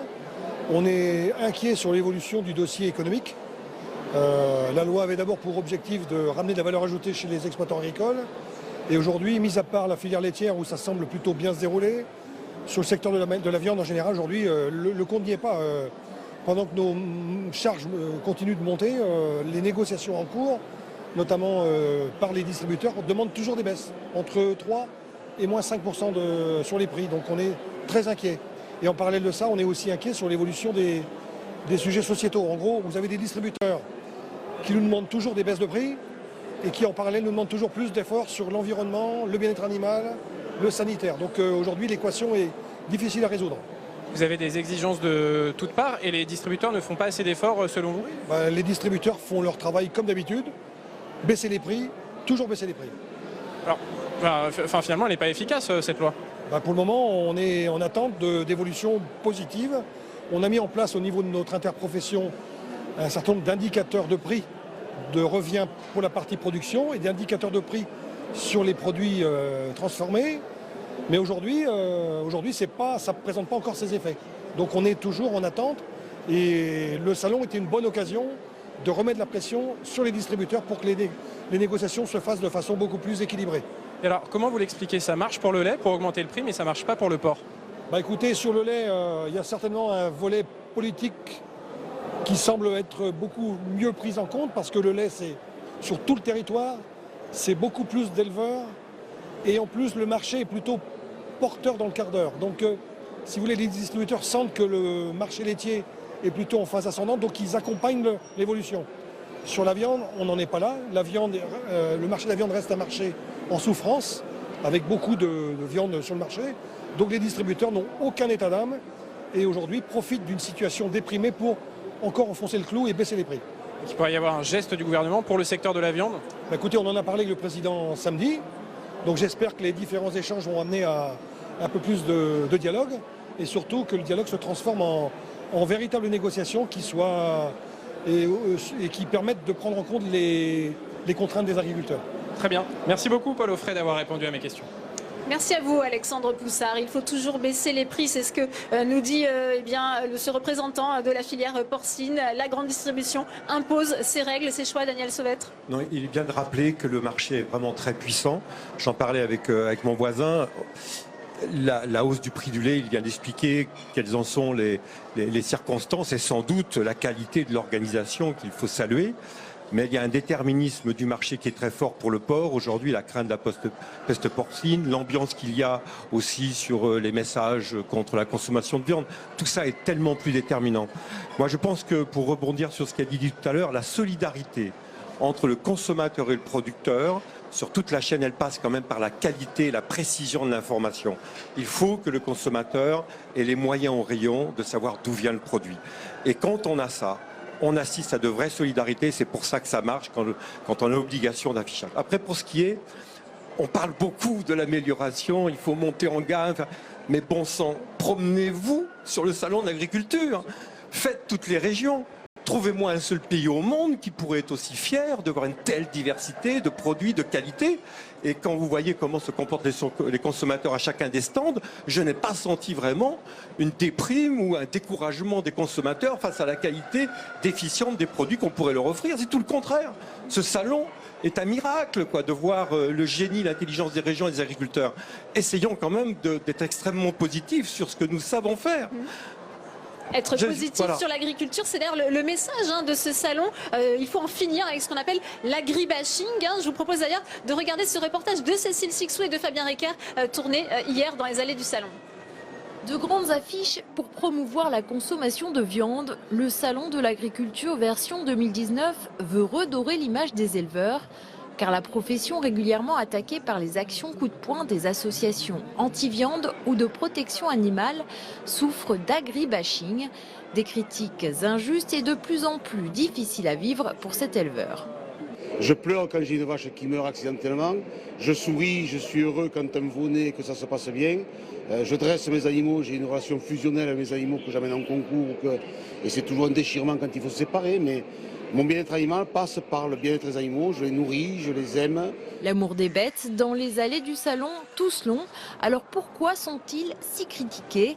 Pour cette éleveuse, la profession souffre des pratiques de ceux qui produisent en masse. Je pense qu'on met un petit peu tous les œufs dans le même panier, alors qu'il y a vraiment différents types d'élevage, et notamment avec un élevage de montagne comme celui-ci qui est vraiment différent, c'est moins intensif, donc vraiment avec plus de pâture et tout ça, et c'est vrai que je pense qu'il ne faut pas tout mélanger. Pour se réconcilier avec l'opinion publique, beaucoup comptent sur le salon de l'agriculture, comme cet éleveur de cochons, venu pour faire de la pédagogie auprès du public. Quand on revient ici, c'est juste pour faire de la promotion par rapport à nos produits, par rapport à notre conduite et pour mettre en confiance les gens. Et si j'aurais quelque chose, un message à passer, ce serait plutôt, au lieu de manger 6 fois par semaine de la viande pour 3 €, manger 3 fois pour 6 € dans la semaine. Si l'agriculture est critiquée, elle attire en tout cas toujours autant. Cette année, la plus grande ferme du monde devrait accueillir près de 700 000 visiteurs. Et Yannick Jadot, tête de liste des écologistes aux élections européennes, était l'invité de notre matinale Territoire d'Info. On lui a posé cette question, est-ce que les écologistes sont responsables de cet agribashing? Écoutez sa réponse. Je pense qu'aujourd'hui, les écologistes sont les meilleurs alliés des agriculteurs. Là, de quoi parle-t-on? On a aujourd'hui un modèle agricole qui fait que un tiers des paysans vit avec moins de 360 € par mois. Vous avez un suicide tous les 2 jours. Vous avez, on l'a dit, 80% des insectes qui ont déjà disparu. Les campagnes qui se taisent parce qu'il n'y a plus d'oiseaux. Vous avez des sols où il n'y a plus de vie dans ces sols, du fait d'une dépendance énorme à la chimie et à la chimie de synthèse. Donc la crise agricole, elle est là. Crise sociale, crise humaine, crise environnementale, crise de modèle. Et finalement, les seuls qui s'en sortent aujourd'hui, du point de vue de l'agriculture, c'est soit les très très riches, soit tous ceux qui ont réorienté leur ferme, leur exploitation vers le durable. On peut avoir des divergences autour du glyphosate, on peut avoir des divergences autour de l'industrialisation ou autour de la prise en otage d'une partie de l'agriculture par l'agro-business, mais ces divergences, on sait qu'on doit les dépasser, on sait qu'on doit trouver des solutions. Il y a de la responsabilité collective, Anne-Catherine Loisier, justement, tous les acteurs de la filière doivent prendre leurs responsabilités pour améliorer justement la situation des agriculteurs. Oui, bien sûr. Après, on revient sur cet éternel débat de la montée en gamme et de la qualité. Moi, je pense que tous les agriculteurs de France, ils souhaiteraient utiliser moins de pesticides, ils souhaiteraient... voilà. Après, il y a un calcul économique et je pense que si les écologistes sont les meilleurs amis des agriculteurs, comme on vient de nous le dire, eh bien, il faut aussi que les écologistes comprennent qu'il faut du temps pour changer les méthodes d'exploitation, il faut du temps pour adapter les exploitations, pour former les agriculteurs. Parce que si on veut le faire du jour au lendemain, comme un certain nombre de propositions dans la loi Egalim initiale le souhaitaient, eh bien on tue, ou en tout cas on ruine un certain nombre d'agriculteurs qui ont investi, qui sont sur des exploitations sur lesquelles ils n'arrivent plus non seulement aujourd'hui à vivre, même à payer leur endettement. C'est comme ça qu'on arrive à des suicides. Moi je ne suis pas sûre que parler des suicides et en même temps du nombre d'insectes, ce soit forcément la meilleure manière d'appréhender le sujet. Une fois encore, je pense que tout le monde converge effectivement vers cet objectif de toujours plus de qualité, tout en sachant qu'on a déjà une des agricultures les plus qualitatives au monde. Et ça, il faut quand même que les Français en soient conscients. Hein, parce que s'ils achètent moins cher en croyant acheter du bio de qualité alors qu'il vient de l'autre côté de la planète et que ça n'a rien à voir avec le niveau de qualité, de prestation, en tout cas de normes qu'on peut avoir nous en France, il faut qu'ils soient conscients. Et là, on revient sur ce que disaient les interlocuteurs tout à l'heure. C'est effectivement, je pense qu'il y a un vrai dialogue, il y a une vraie communication entre le producteur et le consommateur. Je suis persuadée que le consommateur français, il est attaché, et la personne qui était interviewée aussi dans le reportage disait, il est attaché aux producteurs, aux productions de ses terroirs, aux agriculteurs, mais encore faut-il qu'il puisse finalement avoir une vue de la traçabilité de ses produits et savoir effectivement ce qu'il achète. Moi je suis d'accord, il faut beaucoup de transparence sur le produit et je suis sûre que quand on aura cette transparence, on rétablira la confiance entre consommateurs et producteurs. Avec un engouement pour les produits bio, on va d'ailleurs retrouver Tam Tranui qui est avec un producteur de pommes bio. Tam, c'est à vous. Effectivement, je suis avec Jean-Noël Carl, le président de l'association des Amis de Juliette. Juliette, c'est une pomme bio. Alors, Jean-Noël, est-ce que vous jugez qu'aujourd'hui, les consommateurs sont prêts à payer plus pour acheter bio ou est-ce que le prix reste toujours un frein aujourd'hui ? Le prix, oui, le prix quand même reste encore un frein.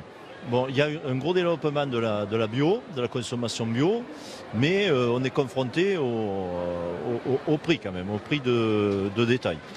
Et ce prix, il s'explique parce que produire une pomme bio, c'est plus cher que produire une pomme conventionnelle. Expliquez-nous. Alors, sur un verger de pommes, le prix est lié au rendement de l'arbre. Disons que sur un produit, sur un verger bio, il y a beaucoup moins de rendement que sur un verger conventionnel parce qu'on n'a pas les engrais chimiques, on n'a pas tous ces trucs comme ça qui font que la production peut être améliorée et augmentée sur un verger. Donc, les frais fixes sont les mêmes et on a beaucoup moins de production. Donc le prix au départ déjà est plus cher. Après, avec le système des coefficients, etc., à chaque fois par les détaillants, le prix arrive plus élevé que du conventionnel. Quel regard portez-vous sur les aides de l'État apportées aux producteurs bio? On sait que certains aujourd'hui poussent un cri d'alarme en disant qu'ils n'ont pas reçu les aides promises par l'État. Est-ce que aujourd'hui l'État est au rendez-vous ou pas? Alors là, moi j'ai pas demandé d'aide à la conversion. Il y a déjà 20 ans que je suis dans le bio. J'ai jamais demandé d'aide, donc je ne connais pas trop ce sujet. Mais j'estime que pour convertir un verger en bio, il faut des moyens. Donc une aide de l'État est appropriée. Donc si ces aides n'arrivent pas, c'est pas normal. Il faut aider les producteurs à se convertir vers le bio. Et après, une fois qu'ils sont convertis, à ce moment-là, moi je pense que les aides ne sont plus nécessaires puisqu'on a fait le pas de la conversion qui est économiquement c'est très lourd pour convertir parce qu'on a moins de rendement, on a plus de main-d'œuvre. Il faut considérer que sur 1 hectare de verger conventionnel, par exemple, s'il faut une personne, il faudra 2 personnes sur un verger bio. Donc là, il faut qu'on soit aidé effectivement dans ces conversions. Merci beaucoup Jean-Noël Carr d'avoir répondu à mes questions. Merci. Yael Sauvêtre, il y a un engouement pour le bio, vous le constatez aussi? Producteur de pommes et Jean-Noël est un ami et il est trop modeste. En fait, il a réussi quelque chose d'extraordinaire avec ses collègues, avec cette variété Juliette qui est uniquement cultivée en bio et qu'il envoie à l'autre bout du monde et avec des conditions de prix de revient qui sont assez maîtrisées. Techniquement, ils sont vraiment très bons. Alors c'est vrai que vendu au détail, c'est forcément un peu plus cher. Comme il l'a dit, il y a plus de main-d'œuvre, il y a un peu moins de quantité produite au verger, donc c'est forcément un peu plus cher. Mais ce que je voulais dire tout à l'heure, là, j'écoutais la vision de l'écologie. Moi, j'étais déprimé puisque à la campagne, on a des vergers bio, on fait maintenant de l'agroécologie à grande échelle, on met en place dans nos vergers ou dans nos champs des indicateurs de biodiversité. Et ce que l'on constate, c'est qu'on améliore les choses. Donc je pense qu'il ne faut pas avoir une vision trop déprimante de l'écologie. Nous sommes au travail, je crois que toute l'énergie des uns et des autres, depuis la recherche, le CTFL, les chambres d'agriculture, tout le monde est tourné vers l'amélioration des pratiques et franchement, nous faisons des progrès. N'ayons pas cette vision déprimante pour la population d'une agriculture qui serait destructrice. C'est tout le contraire, je vous l'assure. Franck Menonville, il faut arrêter les caricatures. Il faut absolument arrêter les caricatures. L'agribashing, c'est vraiment quelque chose de complètement inadmissible et d'injuste. L'agriculture d'aujourd'hui n'est pas celle d'il y a 10 ans et celle d'il y a 20 ans. Il y a un chemin énorme qui a été parcouru et ça se poursuit. Et ce que je voudrais dire au niveau de ce reportage du bio, et je voudrais rebondir un peu sur l'intervention de M. Jadot, quand on mise tout sur le bio, comme l'alpha et l'oméga de l'agriculture, moi je crois que ce qui a été montré aussi est important, c'est la notion de marché. C'est que je crois que ce qui est très important, c'est que le bio et que le marché bio s'adapte à la demande et aux exigences des consommateurs et non pas de l'anticiper et de le dépasser. Il faut surtout maintenir le prix, maintenir l'échelle de valeur, maintenir le différentiel. Ça, c'est essentiel parce que si on ne fait pas ça, je pense qu'on échouera dans le bio et on sera dans de très grandes difficultés. Dominique Chargé et Jacques Tricel. Oui, moi, je voudrais faire un petit peu aussi le même constat, c'est que cet agribashing qu'on répète, moi quand monsieur Jadot dit les écologistes sont les meilleurs alliés des agriculteurs, ça j'en sais rien. Par contre l'écologie est évidemment une problématique de l'agriculture.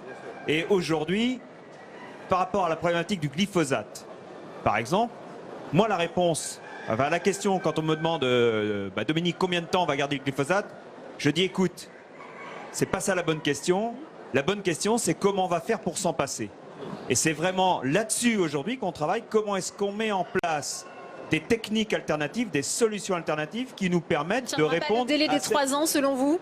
On travaille aujourd'hui, on a déjà un tas de solutions. Ça dépendra des conditions, mais on a déjà aujourd'hui un tas de solutions sur mon exploitation.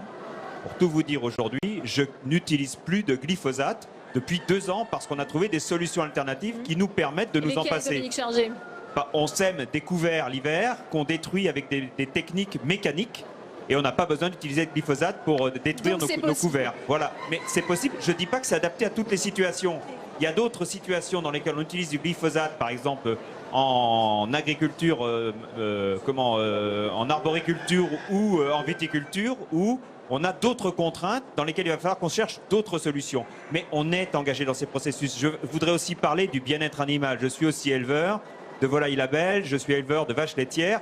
Je ne me suis jamais levé le matin en me disant que j'allais faire souffrir mes animaux. Enfin, il faut arrêter ces questions-là. Les animaux, quand on me demande à moi, par exemple en plein été, quand il fait très chaud, est-ce qu'ils préfèrent être dans le bâtiment ou à l'extérieur dans une pâture, je peux vous dire qu'ils sont comme nous. Ils viennent à l'ombre. Donc les animaux, on les traite en fonction de ce dont ils ont envie, eux aussi, à certains moments. Voilà, donc les agriculteurs sont les premiers concernés par ces dimensions liées au respect du bien-être animal et aux transitions agroécologiques et au respect de l'environnement. Jacques Cressel, est-ce qu'il y a aussi cette priorité justement de la distribution eh bien, on le disait, par rapport à toutes ces questions de respect de l'environnement, de bien-être animal, de qualité des produits? C'est naturellement complètement majeur, je rejoins ce qui a été dit, il faut naturellement lutter contre l'agribashing, parce qu'il y a des choses formidables, et je rejoins ce que disait Daniel Sauvet sur tout ce qui se passe ici. Il faut aussi faire attention au distribashing. Le distribashing est quelque chose qui aujourd'hui a un peu tendance à vouloir être utilisé par certains. Je rappelle juste que d'abord nous écoulons, nous vendons les 2/3 de la production agricole française et que c'est un métier commun que nous faisons, qu'on est le premier employeur privé sur les territoires avec 1 million de salariés et que je crois que nous avons tous intérêt à ne pas nous renvoyer la balle et à faire en sorte que justement ça fonctionne mieux. L'exemple du bio qui était évoqué tout à l'heure, c'est l'exemple même. L'année dernière, vente de bio chez nous, plus 23%. Et on voit bien qu'il y a de nouvelles pratiques qui se mettent en place. Il y a de plus en plus de contrats de long terme qui sont signés entre les enseignes et les distributeurs pour les aider à faire de la conversion vers le bio. Avec même de nouvelles pratiques, je pense par exemple à ce qu'a fait Carrefour, sur le fait de dire, pendant la période de conversion, il y a des produits qui sont vendus comme étant en conversion et donc ils ne sont pas encore au prix du bio, ils sont plus au prix du conventionnel, ils sont à prix intermédiaire. Ça, c'est quelque chose qui est intelligent, qui permet à la fois de faire de la pédagogie et en même temps de faire en sorte de mieux rémunérer progressivement le producteur. Ça, c'est vraiment la bonne chose à faire. Jacques Cressel, vous avez employé ce mot distri-bashing. On va retrouver Alexandre Poussard justement avec le patron de Fleury-Michon. Est-ce qu'il estime, lui, eh bien, qu'il y a du distri-bashing aujourd'hui ? Oui Delphine, alors Nicolas Houziel, donc directeur général du développement de Fleury-Michon. Fleury-Michon qui est donc à la transformation donc entre le producteur et la grande distribution. Et vous me disiez, on est à 3 jours de la fin des négociations commerciales et on est encore dans la guerre des prix. Bien sûr, les négociations commerciales régissent un petit peu l'accord qui va nous accompagner pendant 1 an. Et effectivement, c'est encore difficile parce que les enseignes sont toujours dans une guerre des prix assez rude, toujours l'intention d'être le moins cher. Donc ouais, les négociations sont encore cette année compliquées. Malgré le cadre que les EGA ont voulu donner, on reste quand même dans des négociations très ardues. Donc la grande distribution finalement ne suit pas la volonté politique ? Alors elle le suit sur la partie SRP, elle le suit sur la partie promotion, qui étaient 2 des grands pans des EGA. Le 3e pan qui est d'assurer un équilibre financier pour l'ensemble de la filière. On n'y est pas encore, en tout cas sur la filière porcine, on n'y est pas. Il n'y a pas d'indicateur qui soit posé de l'élevage jusqu'à la distribution pour accompagner l'évolution des cours. Ça reste encore à bâtir. Finalement, vous, quel est votre jugement sur ces états généraux de l'alimentation ? Je pense que l'intention, elle est là. Nous, on a participé à ces états généraux. Et on est forcément volontaire parce qu'on a besoin d'avoir une filière qui soit solide. Et pour une filière solide, il faut d'abord des éleveurs qui soient bien rémunérés, justement rémunérés, et que sur l'ensemble de la chaîne, que ce soit les abattoirs, les transformateurs, les distributeurs, tout le monde puisse gagner sa vie. On avance dans le bon sens, c'est encore un peu long. Cette filière-là, elle est compliquée à bouger, mais en tout cas, on avance. L'intention est là, mais vous me le disiez, les indicateurs de prix ne sont pas encore appliqués. Non, les indicateurs n'existent pas. L'interprofession est en train d'y travailler. Ça viendra. C'est toujours un peu plus long dans la filière porcine, mais ça viendra. En tout cas, c'est un vrai modèle qu'il faut bâtir parce que ça permet, quand la matière augmente ou quand la matière baisse, de faire suivre la rémunération des agriculteurs et de l'ensemble des transformateurs de la chaîne jusqu'aux distributeurs pour avoir une répartition égale de la valeur. Très bien. Merci Nicolas Houziel d'avoir répondu à mes questions. Merci beaucoup Alexandre Poussard pour cette nouvelle réaction. Olivier Andro.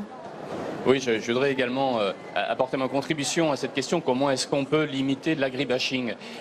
Nous, ce qu'on dit, c'est qu'il faut aider l'agriculture à sortir finalement des modes de fonctionnement dans lesquels beaucoup d'entre eux sont enfermés. Et par exemple, un premier problème environnemental, sanitaire, c'est bien évidemment les pesticides. Et il faudrait quand même rappeler que dans les procédures d'autorisation européennes, il y a jusqu'à présent, il n'y avait toujours pas d'obligation de vérifier si par hasard tel ou tel pesticide ne serait pas un perturbateur endocrinien. Pas d'obligation. En ce qui concerne l'effet cocktail, là, il n'y a rien. Il n'y a absolument rien. Donc il est clair qu'il faut muscler ces procédures d'autorisation pour être sûr qu'il n'y ait pas de problème. Deuxième chose, en ce qui concerne... Ça permettra de rassurer le consommateur, oui, justement. Dernière chose, un grand produit de consommation qui est directement impacté par les pratiques agricoles, c'est l'eau du robinet. Et là, de ce point de vue-là, je crois qu'il faut aider, comme l'ont montré des initiatives en Allemagne, Munich, Augsbourg, mais plus près de chez nous, à Lons-le-Saunier. Il y a tout à fait la possibilité de donner de la part des collectivités des aides directes aux consommateurs pour modifier leurs pratiques agricoles de manière à être beaucoup plus respectueux vis-à-vis de la ressource en eau. Oui. Anne-Catherine Loisier. On arrive au terme de cette émission. On a commencé à parler de cette guerre des prix. On va pouvoir s'en sortir. Tout le monde va pouvoir être gagnant. Enfin, je crois qu'effectivement, ça a été dit, la voie qui a été choisie est la bonne. En attendant, à mon sens, elle repose aujourd'hui davantage sur de la bonne volonté des acteurs. Donc, je pense qu'on peut compter sur l'esprit de civisme et sur l'intérêt finalement des uns et des autres, puisque tout le monde a intérêt effectivement, à quels que soient les maillons, les échelons de la filière, que nous gardions et que nous préservions en France une agriculture de qualité sur l'ensemble du territoire avec une grande diversité et beaucoup de savoir-faire. Moi, je pense que du point de vue du législateur, nous, notre rôle aujourd'hui, il est de s'assurer que chaque étape de la confortation, je dirais, de ce dispositif se déroule bien, que la loi est bien appliquée et que les contrôles sont bien réalisés. Parce qu'une fois encore, je pense qu'on est quand même sur des déclarations de bonne volonté, de bonnes intentions. Après, cela a été dit, il y a quand même la loi du marché, il y a quand même la guerre des prix, il y a quand même les réalités commerciales. Et le rôle du législateur, eh bien, c'est de s'assurer que les conditions sont bien réunies. C'est ce que fait d'ailleurs le Sénat à travers, tout à fait, avec le groupe de suivi et d'évaluation qui se poursuivra donc maintenant dans le constat de la juste rémunération ou non des agriculteurs. Oui, Dominique Chargé. Oui, je pense qu'une démarche a effectivement été engagée, qu'on est peut-être un peu à un tournant, que si c'est possible sur une filière, ben, ça veut dire que ça doit être possible sur les autres filières, moyennant que les acteurs se mobilisent, se responsabilisent et soient conscients de cette urgence et de cette nécessité. Maintenant, je rejoins tout à fait. Le prix et le revenu d'un agriculteur, il est fait de la diversité des marchés et qu'il y a aussi un nécessaire regard à avoir de la compétitivité de nos métiers de l'agriculture et de l'agroalimentaire à l'échelle européenne et internationale. Et qu'il y a une question qu'on n'a pas évoquée dans ce débat mais qui est importante, c'est celle du renouvellement des générations. Et là, en lien avec tout cet agribashing, il faut aussi qu'on sache mobiliser les jeunes pour venir travailler dans nos métiers, à la fois dans les exploitations, mais aussi dans nos entreprises, dans l'agroalimentaire. Et que moi, je suis très sensible pendant tout ce salon à recevoir et expliquer aux jeunes et aussi à l'attractivité de nos métiers. Ça fera l'objet d'une prochaine émission sur notre antenne. Franck Menonville, on a une toute petite minute pour conclure ce débat. Je pense qu'il faut qu'on conserve collectivement l'esprit des États généraux de l'alimentation. Et donc effectivement, il y a cette loi Egalim, mais il faut qu'on la fasse vivre, il faut qu'on réajuste, comme l'a dit notre présidente des affaires économiques du Sénat, il faut qu'on réajuste si c'est nécessaire, qu'on fasse preuve de pragmatisme et de dialogue entre tous les maillons de la filière. Tous les acteurs. Daniel Sauvêtre, le mot de la fin. On a vu ce matin que la loi ne peut pas vraiment créer de la valeur à elle toute seule. En revanche, on a vu que les acteurs économiques, quand ils s'organisent, quand il y a un bon dialogue interprofessionnel, on peut faire des miracles. Je crois qu'il faut retenir sur tout ça et on va demander aux législateurs en permanence de nous donner des règles qui nous permettent d'être compétitifs avec nos collègues européens. Je le rappelle, le président dit pas de surtransposition. Aujourd'hui, notre principale préoccupation, c'est d'avoir des règles du jeu équitables avec nos collègues européens. Et la distribution jouera le jeu, Jacques Ressel. De la qualité, les consommateurs veulent de la qualité, l'agriculture française est synonyme de qualité, donc nous avons besoin d'une agriculture forte et on va tous faire en sorte que ça se fasse réellement. Merci beaucoup. Merci à vous, Jacques Cressel. Merci à Dominique Chargé. Merci Anne-Catherine Loisier. Merci Daniel Sauvêtre. Merci Franck Menonville. Merci à vous, Olivier Andron. C'est la fin de cette émission. Merci à vous de l'avoir suivi. On se retrouve cet après-midi à 16h30 pour une nouvelle émission en direct du Salon de l'Agriculture. À tout à l'heure.